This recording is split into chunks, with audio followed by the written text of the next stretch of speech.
এবারে শান্তিনিকেতন গিয়ে আমাদের সোনাঝুরিটা যাওয়াই হয়ে উঠছিল না। যদিও বা দুবার গেলাম, দুবারই ভুল করে বুধবার চলে গেছি। তাই জন্যে আসার আগে আগে ঠিক করলাম শনিবার দেখে এবার যেতেই হবে একদিন সোনাঝুরি। সোনাঝুরি না দেখা হলে আমার মেয়ের মনটা বড্ড খুঁতখুত করে, মনে হয় কি যেন একটা হলো না দেখা। তো যাই হোক, শনিবার দেখে বেরিয়ে পড়লাম ভর দুপুরে। এত রোদ্দুর, এত গরম, কি বলবো। সেদিন ভীষণ ঝলমলে একটা দিন ছিল। আমরা আমাদের পরিচিত অটো করে বাড়ি থেকে রওনা দিলাম সোনাঝুরির উদ্দেশ্যে। রোদ্দুরের দাপটে মনে হচ্ছে ঝলসে যাচ্ছে চারিদিক।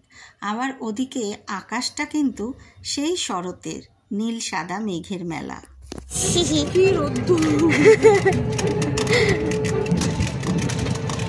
আমরা যাবো জেনে গেছি। দুপুরবেলার আরামটা ছেড়ে, মানে সেই ঠান্ডা এসি ঘর থেকে বেরিয়ে রোদ্দুরটা বড্ডই যন্ত্রণাদায়ক, কিন্তু মেয়ের আবদার যেতেই হবে। আর আমারও ভালো লাগে না। একবার সোনাঝুরিটা এক পাক ঘুরে আসলে কিছু কিনি আর না কিনি বড্ড ভালো লাগে দেখতে। রাস্তাঘাট বেশ এদিকটা পরিষ্কার পরিচ্ছন্নই, খুব সুন্দর লাগছিল। বিশেষ করে শ্যামবাটির ক্যানেলটার সামনে আসলে ভীষণ ভালো লাগে। আর আকাশটা দেখো কি সুন্দর যে লাগছে। পুজো আসছে, এই আনন্দটা বাঙালির মনে ভীষণ একটা ভালো প্রভাব ফেলে। কেনাকাটাই বলো, হইচই বলো, পুজোর 4টে দিন যে কোথা দিয়ে কেটে যায় আনন্দ উৎসবে, সত্যিই ভীষণ ভালো লাগে। মানে বয়স যত বেড়েছে, ছোটোবেলায় একরকম মজা, আবার যখন একটু বড় হয়েছি তখন আর এক রকম, বন্ধুদের সাথে গল্প গুজব, হইচই, ঘোরা বেড়ানো একটা মজা। আর এখন যখন মেয়েকে নিয়ে বেরোই তখন আর একটা মজা। বিভিন্ন বয়সের বিভিন্ন সময়ের এই মজাগুলো বড্ড উপভোগ করছি জীবনে।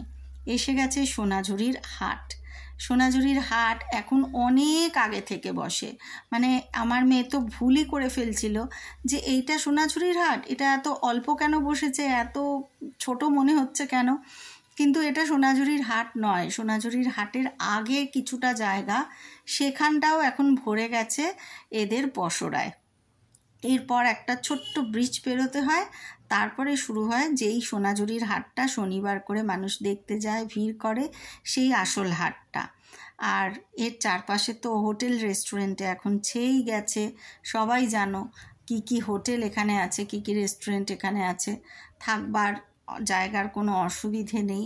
আর শনিবার মাত্রই এখানে মেলা বসে।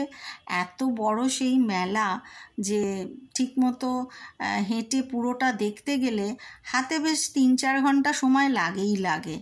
অতটা ঘুরে শেষ করা যায় না। আর আমাদের বয়সের মানুষরা যারা 50 পেরিয়ে গেছি, তাদের তো এতটা হাঁটা চলা, আর এই ভর দুপুরে।